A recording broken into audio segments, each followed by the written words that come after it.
December 7, 1941, just before dawn, at 5:18 a.m., as a pale grey sky drifted above the quiet waters of Pearl Harbor, the world shifted in a way no one on either side of the Pacific fully understood. The harbor slept in a deceptive calm, battleships resting like giants in their steel cradles, sailors moving slowly through their morning routines, unaware that thousands of miles away a fleet of Japanese carriers cut through the ocean with predatory silence. The attack that would change the trajectory of the war had already been set in motion hours before. Engines hummed, pilots whispered last prayers, and the rising sun brushed against carrier decks as if blessing a moment destined for infamy.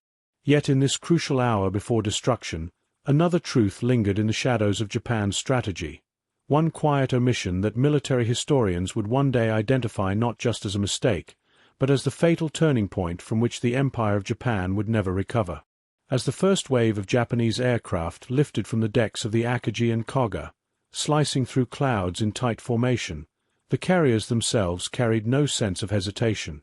Every pilot believed this mission, Operation Z, was the masterstroke that would cripple America, buying Japan the time it desperately needed to secure its empire across the Pacific. Below deck, planners reviewed maps marked with targets. Battleships, cruisers, floating symbols of American power that Japanese strategists believed would, once destroyed, leave the Pacific Fleet paralyzed for years. Yet what remained absent from those maps would become the tragedy of hindsight: fuel reserves, repair docks, submarine pens, the living infrastructure of war.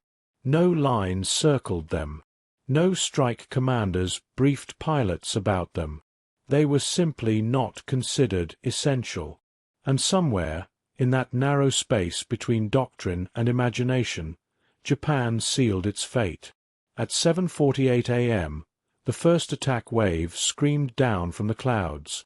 Explosions ripped across the harbor, metal shrieked, and the Arizona vanished in a towering plume of fire. Battleships rolled as if struck by invisible giants. Smoke swallowed the sky, sailors leapt into burning water, and the Pacific Fleet, momentarily, seemed broken beyond hope. But below the surface of this chaos, beneath the shock and grief, America's most critical capabilities remained untouched. Massive fuel tanks lined the hills overlooking the harbor, each containing enough reserves to fuel the Pacific Fleet for months, every drop of it vulnerable, unarmored, and exposed. The Japanese bombers flew past them. The submarine base, home to the very vessels that would later turn the tide, remained intact. Dry docks, repair facilities, machine shops, communication centers, all of them stood virtually untouched, survivors of an attack designed to destroy everything except the things that mattered most.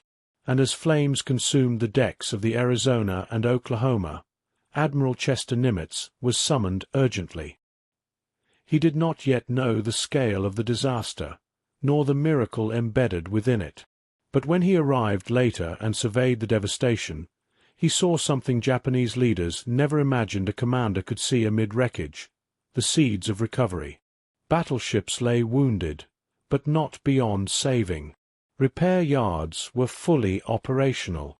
Skilled workers lived, ready to rebuild. And the fuel, every gallon of it, still waited in those massive tanks above the harbor, untouched, gleaming in the Hawaiian sun. Japan had struck the fleet, but not the beating heart that kept it alive. Half a world away, within the strategy rooms of Japan's combined fleet headquarters, planners celebrated initial reports. Radio transmissions crackled with claims of catastrophic hits, ships burning, airfields destroyed, American defenses shattered. Admiral Isoroku Yamamoto, architect of the operation, listened with a heavy, conflicted heart. He understood the victory was real, but incomplete. He had argued for a third strike, one directed not at ships but at infrastructure, the arteries of war. Destroying fuel reserves would set America back years. Eliminating the submarine pens would cripple the undersea campaign that would later devastate Japanese supply lines. But his requests had been dismissed by fleet commanders who believed America lacked the will, the industry, or the time to rise from such a blow. In their minds, The Empire had won a decisive opening. In Yamamoto's mind, they had merely awakened a sleeping giant. Hours after the attack, the fires continued to burn across Pearl Harbor, but the repair crews were already at work. Men who just minutes before had hauled wounded friends from flaming decks now wielded hammers, hoses, and welding torches. Submarines began clearing the channel. Engineers inspected dry docks. Communications staff restored damaged lines. Photographs from that day show not only destruction, but motion, Americans moving with furious determination, driven by shock, grief, anger, and a dawning understanding that the war had only just begun. And in Washington, President Franklin D. Roosevelt received the telegram bearing the news. His face tightened. His voice remained calm. Advisers surrounding him expected panic. Instead, Roosevelt saw the deeper truth almost immediately. America had been wounded, but not crippled. The machinery of war still functioned. The capacity to rebuild remained untouched. The attack was devastating, but survivable, and that survivability was exactly what Japan had failed to anticipate. For the next several days, a storm of emotion swept across the United States. Headlines screamed of betrayal. Citizens rushed to enlist. Congress declared war with near-unanimous fury. Photographs of burning ships rallied a nation that had, until that moment, stood uncertain and divided on the question of global conflict. Now, clarity spread like wildfire. Factories hummed. Shipyards roared back to life. Engineers, machinists, and welders worked around the clock, not only repairing battleships that Japan assumed were lost, but improving them. America was not simply recovering, it was evolving. Meanwhile, Japan expanded rapidly across the Pacific. Islands fell one after another: Wake, Guam, the Philippines. Japanese commanders believed time was on their side. They had unleashed a shock so powerful that even their own generals failed to imagine America's response. But deep beneath the Pacific waves, U.S. submarines, untouched at Pearl Harbor, began slipping through Japanese supply routes. For every ship Japan built, America built 10. For every aircraft Japan trained a pilot for, America trained a squadron. And the oil that fueled those ships, those aircraft, those factories, every gallon stored at Pearl Harbor remained in American hands. Before we continue, please let me know, did anyone in your family fight in or live through World War II?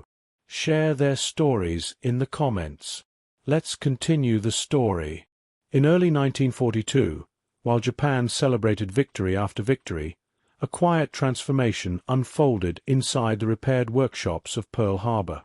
The battleship Nevada, sunk during the attack, rose again from the mud. The West Virginia, hammered by torpedoes, began to breathe with mechanical life once more. Dry docks buzzed with noise day and night as welders stitched steel back into place.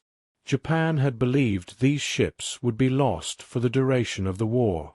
Instead, many returned to combat in months. But the greatest miscalculation, the one no Japanese admiral could undo, was fuel. Without fuel, warships cannot sail. Without fuel, carriers are useless. Without fuel, aircraft sit idle.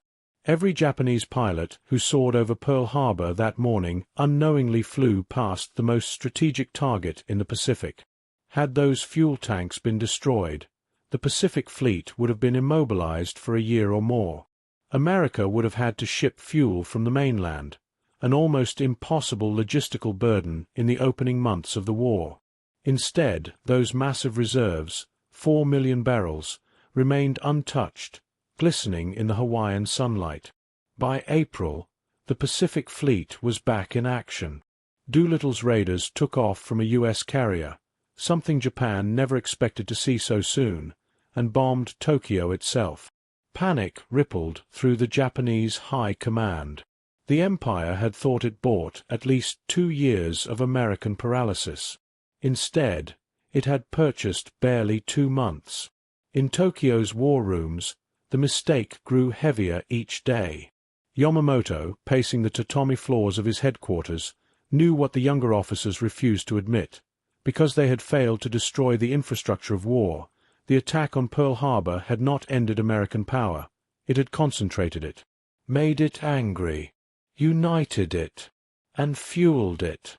Across the Pacific, as spring warmed the ocean and the first American task forces began inching toward Japanese waters, the consequences of that single decision became painfully clear. Japan had destroyed hardware, yes, but hardware could be rebuilt. Japan had inflicted casualties, but America could replace them and more. What Japan had not destroyed was capability, the ability to repair, refuel, rebuild, and ultimately unleash a war machine unlike anything the world had seen. And so, as the sun set over Pearl Harbor on those early days after the attack, the dark silhouettes of ruined battleships stood not as symbols of defeat, but as monuments to a mistake so profound that it would shift the balance of the entire war. Japan had won the battle, but in winning it the way they did, they had planted the seeds of their own collapse. The empire would expand, but briefly. It would win victories, but shallow ones. And as America's rebuilt fleet surged into the Pacific, stronger and more determined than ever, it became undeniable. Japan's fate had been sealed not by what it destroyed, but by what it left untouched. December 9, 1941, 2 days after Pearl Harbor, at 6:42 p.m., as the last embers of the sun sank behind the Hawaiian mountains, a heavy quiet settled over the Pacific, a silence not of peace but of awakening, and within that silence the full consequences of Japan's greatest mistake began to take shape. The smoke still drifted from the shattered hulls in Pearl Harbor, the wakes of rescue boats still cut across oil-slicked water, but deep beneath the tension, beneath the grief, beneath the stunned disbelief of a nation thrust into war, something else stirred, an enormous, industrial, unbreakable force rising like a giant shaken awake from uneasy sleep. America's war machine had begun to turn. Inside the temporary headquarters at Pearl Harbor, Admiral Chester Nimitz arrived under cover of darkness, stepping into a command that had suffered the greatest naval defeat in U.S. history. Yet as he walked the ruined docks accompanied by officers who whispered of catastrophe, Nimitz's eyes fixed on what the Japanese had missed. Massive fuel tanks glowed under floodlights, untouched. Dry docks stood functional. Workshops hummed. Submarines sat armed and ready. His mind processed the scene not as devastation, but as possibility. The Japanese made 3 mistakes, he muttered quietly to an aide. They attacked on a Sunday. They left the fuel. And they left the submarines. The aide opened his mouth to respond, but Nimitz placed a hand on his shoulder. It could have been far worse. Across the ocean in Tokyo, reports poured in, ships sunk, bases burning, American aircraft destroyed. To many Japanese officers, the attack was a triumph so overwhelming it seemed to guarantee victory. Maps on the walls of Japan's imperial headquarters were quickly updated, red arrows expanding outward across the Pacific like the unfolding wings of an empire destined to dominate Asia.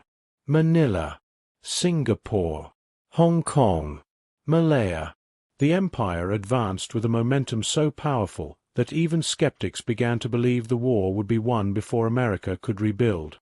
But Admiral Isoroku Yamamoto, the man forced to design the attack he secretly hoped would never be necessary, sat alone in his office long after reports of success had been filed. The soft glow of a lamp illuminated the creases in his weathered face as he stared at the map of Hawaii pinned to his wall. His thin finger traced a circle around the fuel storage at Pearl Harbor. That was the target that could have changed everything. Destroying it would have crippled America not for months, but for years. Yet his pilots had never been ordered to strike it. His recommendation for a third wave had been dismissed by senior commanders who feared American counterstrikes or wasted ammunition. Yamamoto rubbed his temples, whispering to no one, We have awakened a giant, and I fear we have filled him with a terrible resolve. On the battlefield of the Pacific, Japan's victories mounted rapidly.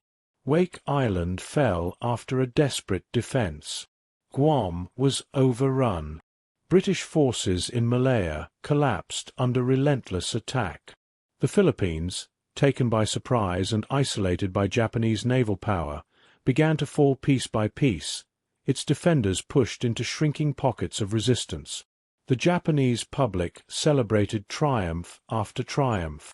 Propaganda broadcasts boasted of an empire expanding at unprecedented speed, and for a moment it truly seemed as if Japan's momentum was unstoppable.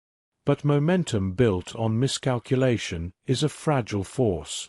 By late December, American industrial plants, massive, sprawling complexes that dwarfed anything Japan possessed, shifted into permanent war mode. Detroit roared to life with endless rows of assembly lines, factories once producing cars now churning out tanks, aircraft engines, and spare parts by the thousands. Workers labored in 3 shifts, day and night, their torches and presses creating an unbroken rhythm that echoed across the nation.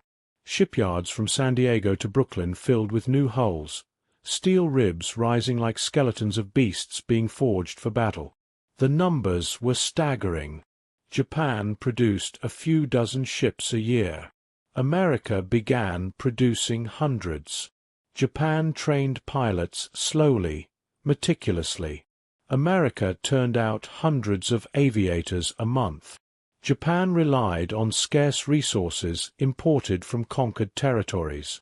America had access to oil fields, steel mills, coal mines, and the full industrial wealth of a continent. And none of this power had been reduced by the attack on Pearl Harbor. In fact, the attack had ignited it. At the submarine base in Pearl Harbor, untouched by Japanese bombs, American submariners prepared for an undersea war that Japan had never planned for. Sleek, deadly vessels slipped out into the Pacific, their torpedo tubes armed, their missions clear: destroy Japanese supply lines. These submarines would become Japan's nightmare. They hunted transports, troop carriers, tankers, anything that moved vital material to the empire's far-flung armies. Every ton of oil lost, every ship sunk, every convoy disrupted tightened the noose around Japan's future. And Japan never accounted for any of it. In the early weeks of 1942, the Japanese High Command still celebrated. Their expansion continued. Troops marched into Burma. Fortress Singapore, the Gibraltar of the East, fell with shocking speed. American forces withdrew from the Philippines to the Bataan Peninsula. Japanese imperial flags rose across Asia in a wave that seemed unstoppable. But in American command centers across the country, a new strategy was emerging. One that would not only counter Japan's expansion but exploit the very mistake that had sealed its fate. Admirals studied maps of the Pacific and identified a truth almost invisible to the untrained eye. Japan's empire was wide, fragile, and dependent on long, vulnerable supply routes. Warships, aircraft, and soldiers required enormous quantities of fuel. And with the submarine base at Pearl Harbor untouched, America had the tools to sever those lifelines. By February, Japanese tankers began disappearing. Convoys that once sailed confidently across the Pacific now crept anxiously through the darkness, haunted by the invisible threat of American submarines. War factories in Japan strained to produce replacements. Pilots waited for fuel that arrived in smaller and smaller quantities. Mechanic crews rationed supplies. And though Japan continued to win battles, something beneath the surface had shifted irreversibly. The empire was bleeding oil. Meanwhile, in Washington, Roosevelt and his advisers crafted the counteroffensive that would begin to turn the tide. They understood what Japan had failed to see. The Pacific Fleet was not dead. It was merely wounded. And with the infrastructure still intact, America could rebuild faster than any enemy in history. New aircraft carriers slid into the water. Damaged battleships, once lying at the bottom of Pearl Harbor, were raised, repaired, and rearmed with improved radar and anti-aircraft defenses. And then came the moment Japan never believed possible. America struck back. On April 18, 1942, just 4 months after Pearl Harbor, 16 B-25 bombers launched from the deck of the USS Hornet in an operation considered impossible. Pilots flew low over the ocean, undetected, until they reached the Japanese mainland and dropped bombs over Tokyo, Yokohama, and Nagoya. Though the material damage was limited, the psychological impact was devastating. Japan had believed its homeland impenetrable. Now its people saw smoke rising from their own cities. In Tokyo, panic rippled through the military leadership. If America could strike the heart of Japan, then Japan's defensive perimeter was not large enough. And if it wasn't large enough, the empire was already losing the strategic battle. The Japanese High Command held emergency meetings, arguing fiercely over the next move. Yamamoto pushed for what he believed was the only option: destroy America's carriers in a decisive naval battle. This led to the planning of the operation that would culminate at Midway, an operation born from desperation, not confidence. But even as Japan attempted to seize the initiative again, a truth hung over every decision, every map, every whispered debate. Unknown to the public, Japanese analysts had begun compiling reports showing an alarming rise in American naval strength. Carriers, submarines, new aircraft models, endless industrial production. America was not weakening. It was accelerating. And the fuel left untouched at Pearl Harbor was powering the very fleet Japan now feared. By the end of spring 1942, the stage was set for an all-out confrontation in the Pacific. Both sides prepared. Both sides maneuvered. But only one side carried the burden of a mistake that could never be undone. Japan had struck the Pacific Fleet and awakened it. It had destroyed battleships and galvanized a nation. It had bombed Pearl Harbor and left its lifeblood untouched. The empire expanded outward. America gathered strength inward. And the ocean between them darkened with the coming storm. The war was no longer about momentum. It was about inevitability. And Japan's fate, though not yet written in the eyes of the world, had already been sealed in the smoke rising over Pearl Harbor months before. December 18, 1941, late in the evening, as winter winds swept across the Pacific like cold whispers of fate, American naval analysts worked beneath dim lights at Pearl Harbor, reviewing the shattered remains of battleships and the fragments of intelligence left behind after Japan's strike, and in those quiet, tense rooms where maps overlapped and voices rarely rose above a murmur, a realization emerged like a slow dawn across troubled waters. Japan had made a mistake so large, so quietly, devastating that most Japanese officers didn't even recognize its scale, because while Pearl Harbor's smoke still clung to the horizon, and while the American public mourned its dead, the heart of U.S. naval power had survived untouched.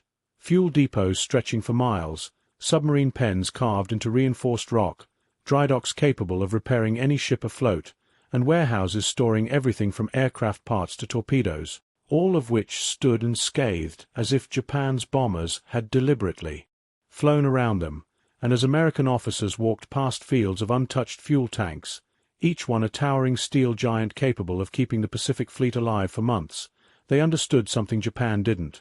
The fleet was wounded, yes, but far from crippled, and within days, engineers and welders worked around the clock, repairing hulls, replacing armor plates, clearing debris, lifting twisted metal from the harbor floor, transforming tragedy into momentum. Meanwhile, across the Pacific in Tokyo, Japanese planners celebrated a victory they believed would reshape the world, convinced the U.S. Navy would take years to recover, unaware that submarine captains were already preparing to sail again, that salvage teams were resurrecting ships at a pace no one had expected, and that fuel reserves Japan had chosen not to strike, either from oversight, doctrine, or misplaced priorities, were now powering the very fleet Japan believed defeated. And as January 1942 approached, President Roosevelt, standing before Congress, echoed the rising American resolve when he declared that the United States would rebuild, retaliate, and reclaim the Pacific, prompting factories to roar to life, shipyards to expand their workforces, and industrial lines to operate without pause, producing aircraft, engines, steel hulls, and ammunition with a speed Japan could not match. At the same time, American strategists began developing the doctrine that would one day encircle Japan. Methodical, relentless push across the Pacific powered by carriers that were already being completed, submarines that slipped silently into Japanese waters, and repaired cruisers whose gun barrels gleamed once more under the Hawaiian sun. And as winter tightened across the northern hemisphere, Japan's commanders, high on victory and blinded by belief in a swift war, continued spreading their forces across vast distances, conquering territories from Malaya to the Philippines, unaware that with every mile gained, they were stretching their supply lines thinner, overextending their ability to defend the empire they were building. But the true danger still lingered unseen.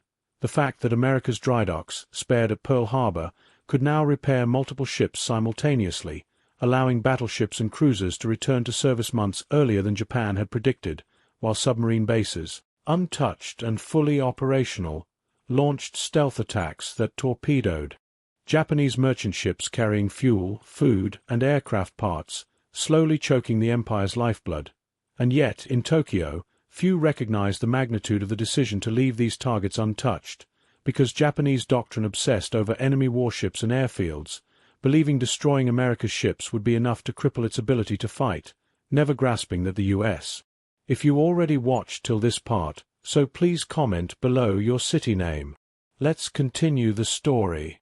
Possessed the most advanced repair infrastructure in the world, capable of resurrecting vessels Japan believed destroyed. Meanwhile, Admiral Yamamoto, the man who had planned the Pearl Harbor attack and who understood America better than most Japanese leaders, sensed the shift, feeling a cold unease settle in his stomach as reports reached him that the U.S. Navy had begun to recover far faster than Japan expected, that carriers were roaming the Pacific, that America's industrial strength was awakening like a giant stretching after slumber. And though Yamamoto urged caution, urging Tokyo's high command to prepare for a long war instead of a quick victory, his warnings were overshadowed by triumph and the illusion of invincibility spreading across Japan's military. But far across the ocean, beneath the rising sun over Pearl Harbor, American sailors returned to their stations with a determination forged from loss, their rebuilt ships gleaming with fresh armor and repaired hulls, and among them were young men who had survived the attack, now standing atop decks once scarred by flames, ready to sail again, driven not by fear but by a steady, rising purpose, to fight back, to reclaim the Pacific, and to ensure that the sacrifice made in the early morning of December 7th would not be in vain.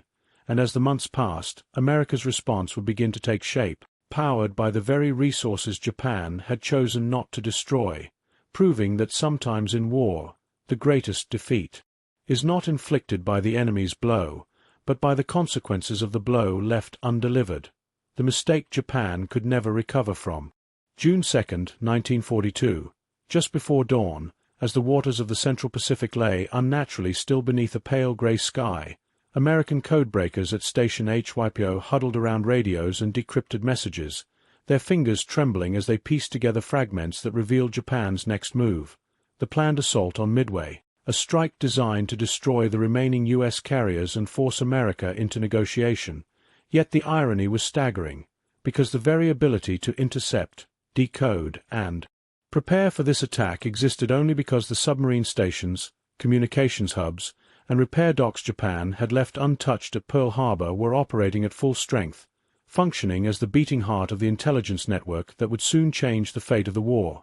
And while these quiet analysts deciphered Japanese intentions, far from Hawaii, Admiral Chester Nimitz walked across the deck of the freshly repaired USS Enterprise, the salt wind brushing against his face as he contemplated the upcoming confrontation, knowing that the carriers under his command, Enterprise, Hornet, and the hastily repaired Yorktown, represented America's last major shield in the Pacific, ships resurrected not through miraculous luck, but through the industrial power Japan had inadvertently spared on December 7th, the same industrial power that now allowed shipwrights to work around the clock, welding, hammering, reinforcing the Yorktown's ruptured hull until it stood ready for battle.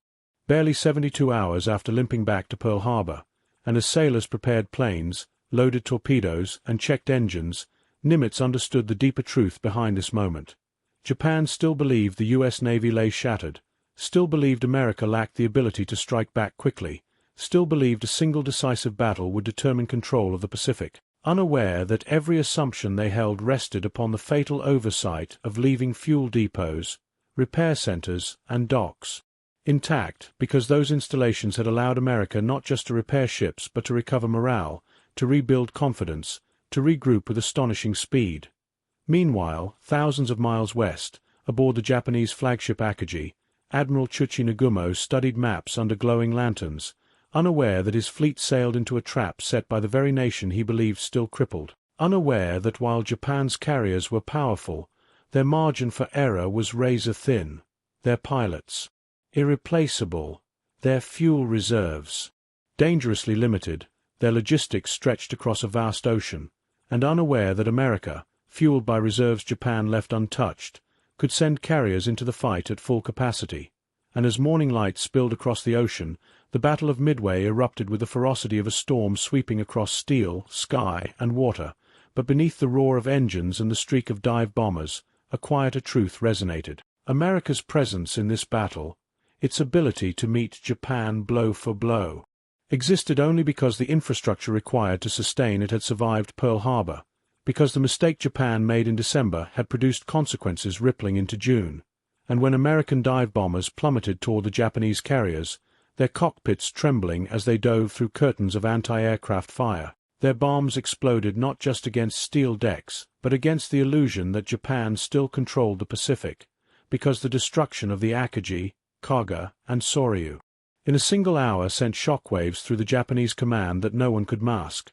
3 irreplaceable carriers lost, hundreds of elite pilots gone, a blow Japan's industrial capacity could not recover from, while America, spared the task of rebuilding its fuel stores and repair bases, could continue generating new aircraft, new carriers, new pilots at a pace Japan could not match. And as the surviving Japanese vessels retreated into the vast emptiness of the ocean, their decks scorched and their morale cracked, Admiral Yamamoto sensed the shift even before official reports reached him, realizing with a heaviness that settled into his chest that the war had taken a turn Japan could not afford, that the long war he had warned his superiors about was now inevitable, and that Japan's early victories had been illusions propped up by a fragile foundation of assumptions shattered now by a single battle born from a single mistake.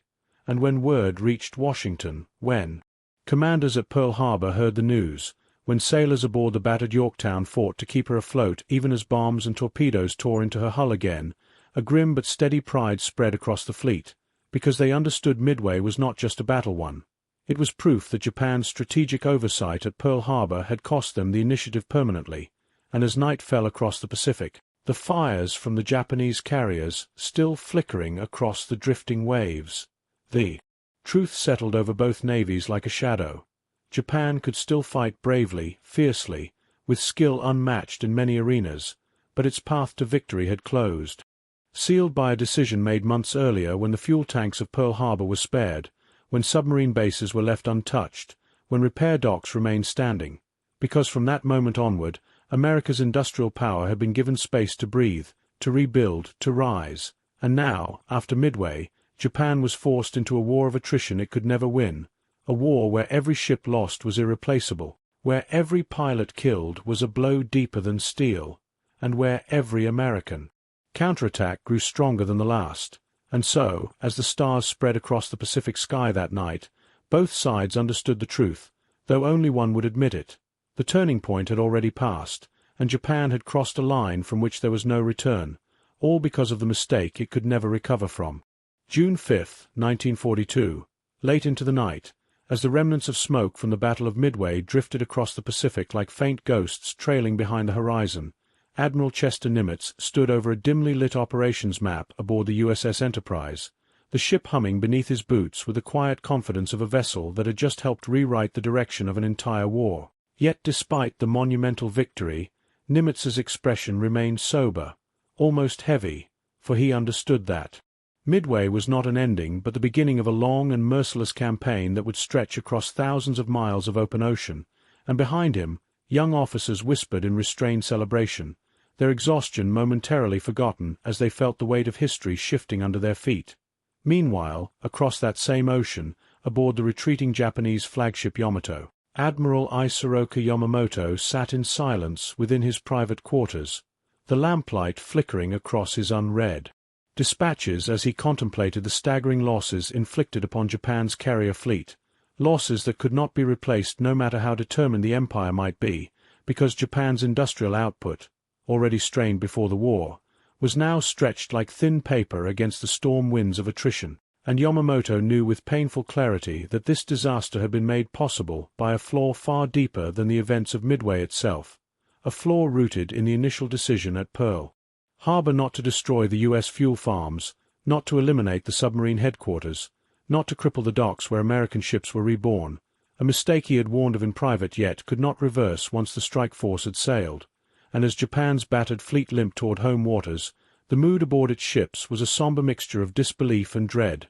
pilots staring at empty bunks where their comrades once slept, mechanics walking past rows of equipment that would soon sit idle. Due to shortages, officers exchanging quiet looks that revealed what none dared say aloud, that the momentum Japan once possessed had evaporated in a single day, stolen by an enemy they believed too wounded to rise, an enemy whose recovery had been made possible only because Japan had left its infrastructure breathing, and back at Pearl Harbor, where American repair docks buzzed with renewed urgency, sparks flew from welding torches as crews worked tirelessly through the night to restore damaged machines and prepare new aircraft for the coming island offensives. For now the United States understood that it possessed not merely the opportunity to defend but the opportunity to seize the initiative, to transform the Pacific into a battlefield shaped by American choice rather than Japanese ambition, and this realization sparked a wave of strategic confidence across the highest levels of the U.S. command, from Nimitz in the Pacific to Roosevelt in Washington, each recognizing that Midway had exposed a fundamental truth. The Empire of Japan, despite its courage and tactical brilliance, had built its war machine on the fragile foundation of its own miscalculations, and as intelligence officers across Oahu sifted through intercepted radio chatter, they detected the first faint signs of Japan's empire contracting, supply convoys rerouted, defensive perimeters tightened, aircraft production schedules slowed by resource shortages, ripples of weakness spreading across a nation that could not afford weakness, and these same officers understood, with growing certainty, that the war would now evolve into a campaign of relentless pressure, one in which America would strike again and again at the edges of Japan's defenses, tearing away islands, airfields, and supply chains until the heart of the empire lay exposed.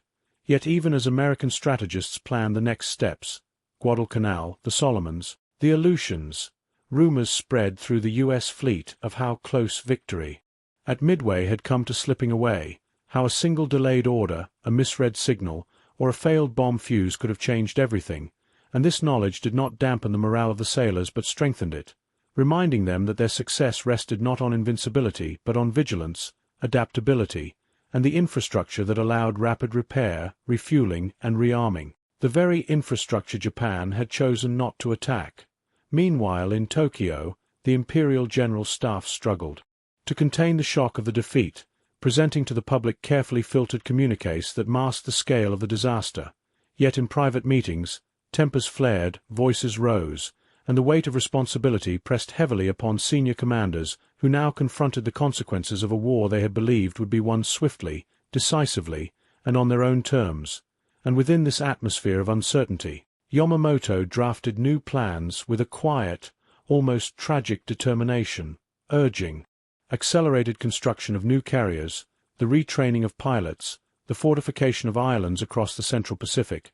Yet even he knew these measures were attempts to regain a momentum that had already slipped beyond Japan's grasp, because the industrial gap between the two nations, once a distant concern, now became the defining reality of the conflict, and every day that American shipyards and air depots continued operating at full capacity widened that gap further. And so, as the Pacific winds carried the faint cries of seabirds over the charred waters north of Midway, the truth settled deeper into the minds of those who understood the strategic landscape. Japan had not merely lost carriers. It had lost the war's initiative, the freedom to dictate the tempo, the ability to shape the ocean's vast battlefield. And this loss could be traced like a thread back to a single morning at Pearl Harbor when targets of immense strategic value stood untouched, waiting as though fate itself had paused the destruction needed to cripple America completely. And as both nations prepared for the brutal island campaigns ahead, a silent shift echoed across the waters. America was rising, Japan was tightening its defenses, and the war's balance had tilted permanently, not through luck, not through chance, but through a mistake Japan could never recover from. August 21, 1942, just before dawn, as the first weak strands of sunlight crept over the steaming jungles of Guadalcanal and cast long, trembling shadows across the unfinished Japanese airfield the Americans now called Henderson Field, a sense of fragile anticipation hung over the island like a thin mist rising from the earth, for even though the United States had seized a foothold, everyone on the ground understood that the battle for this lonely patch of Pacific soil would determine far more than control of a single runway. It would test whether Japan could regain the initiative it had lost at Midway, whether its armies could halt the American advance before it turned into an unstoppable tide, whether the Empire could reverse the consequences of that single catastrophic oversight at Pearl Harbor when vital fuel reserves, repair docks, and submarine bases had been left untouched, giving the United States the ability to rise from apparent defeat with a strength far beyond anything Japan had anticipated. And on this humid morning, Marines huddled behind makeshift foxholes, sweat rolling down their faces despite the early hour, knowing that Japanese reinforcements were closing in through dense jungle foliage, veterans of earlier campaigns whispering that the enemy would come like shadows, fast and silent, because Japan believed it could still break American resolve if it struck with enough fury, enough desperation, enough precision. But unknown to them, the deeper truth of the war had already shifted far beyond the reach of any single battle, because while Japanese soldiers prepared bayonets with quiet discipline, American carriers hundreds of miles offshore hummed with churning engines and swelling air wings, their decks echoing with the coordinated footsteps of pilots climbing into cockpits that had been repaired, refueled, and rearmed by an industrial machine Japan could no longer match. Even here, on this remote island, the consequences of that early strategic failure unfolded in ways both subtle and immense.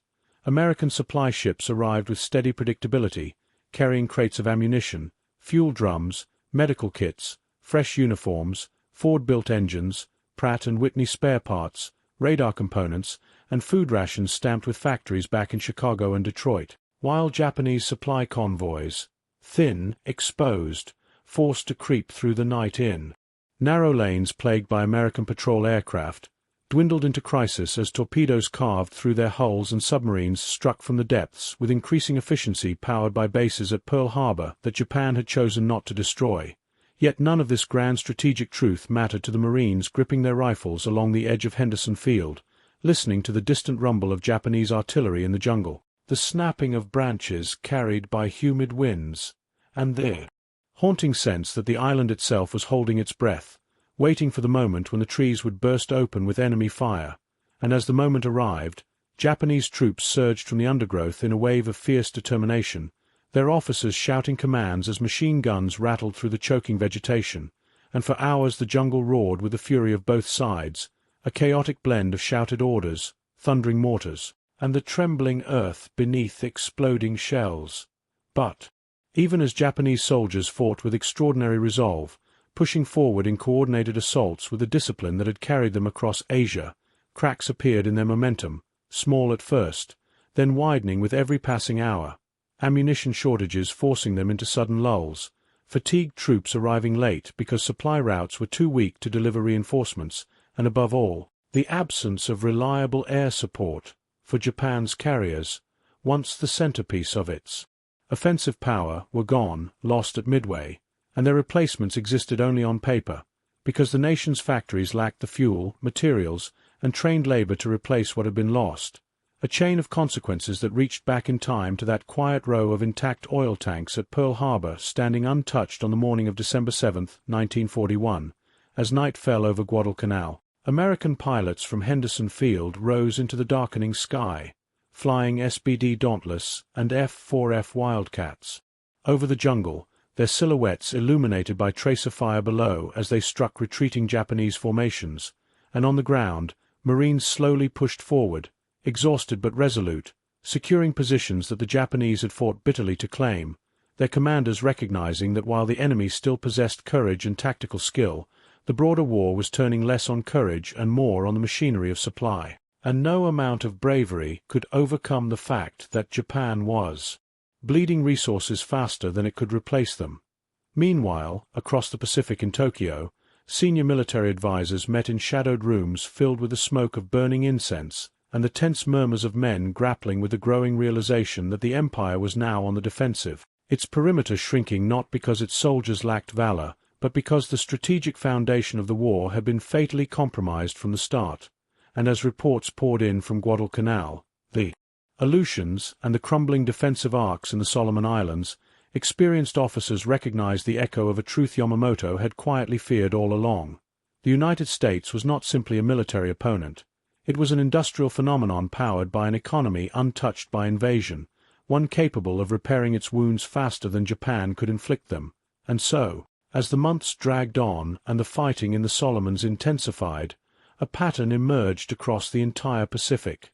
American ships multiplying faster than Japanese torpedoes could sink them, American aircraft arriving by the hundreds, American bases expanding across newly captured islands, all fueled by supply chains rooted in facilities that should have been destroyed at Pearl Harbor, yet still stood, working tirelessly, feeding the war effort with a pace Japan could never hope to match. December 1942 arrived with heavy rains sweeping across Guadalcanal, the monsoon turning trenches into mud pits and camouflage nets into dripping cloth.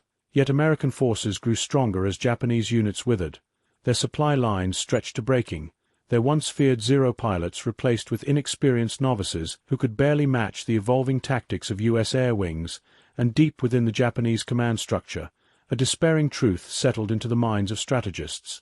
Their empire, held together by ambition and daring, was being dismantled piece by piece, island by island, until the map that once glowed with red banners now appeared to shrink with every passing week, and as 1943 dawned across the Pacific, American offensives thundered forward with renewed power. Tarawa, Macon, the Gilberts, each battle serving as another chapter in the unfolding consequence of Japan's overlooked targets on that first morning of war, and Japan, unable to replace lost ships or fuel its fleets, increasingly abandoned entire garrisons to starvation rather than expend precious transports to rescue them, a grim reversal from the early days of triumph when it moved across the Pacific like a tidal wave. Yet even as defeat's shadow grew longer, the Japanese soldier continued to fight with unwavering loyalty. But loyalty alone could not counter the carriers pouring from American shipyards, the aircraft rolling from assembly lines, the submarines tightening their noose around Japan's vital shipping lanes. Each vessel built or repaired in facilities that Japan had spared. And so, by mid-1943, as Japan retreated toward the Central Pacific, forced to abandon territory it once considered invincible, the full weight of its mistake had become undeniable, shaping every corner of the war until the empire found itself caught in a relentless cycle of defense, improvisation, shortages, and sacrifices, a cycle from which it could not escape, because it had given its enemy the one thing no strategist can afford to give: time. And in the cold clarity of hindsight, American commanders later reflected that Japan's fate had not been sealed at Midway, or Coral Sea, or Guadalcanal, but on the morning when the rising sun struck Pearl Harbor with breathtaking audacity, and yet chose to leave alive the very infrastructure that would one day bring the empire to its knees, proving that wars are not only won by bold attacks, but lost by the targets an attacker fails to destroy. If you found this story compelling, please take a moment to like this video. It helps us share more forgotten stories from the Second World War. Subscribe to stay connected with these untold histories. Each one matters. Each one deserves to be remembered, and we would love to hear from you. Leave a comment below telling us where you are watching from. Our community spans from Texas to Tasmania, from veterans to history enthusiasts. You are part of something special here. Thank you for watching, and thank you for keeping these stories alive.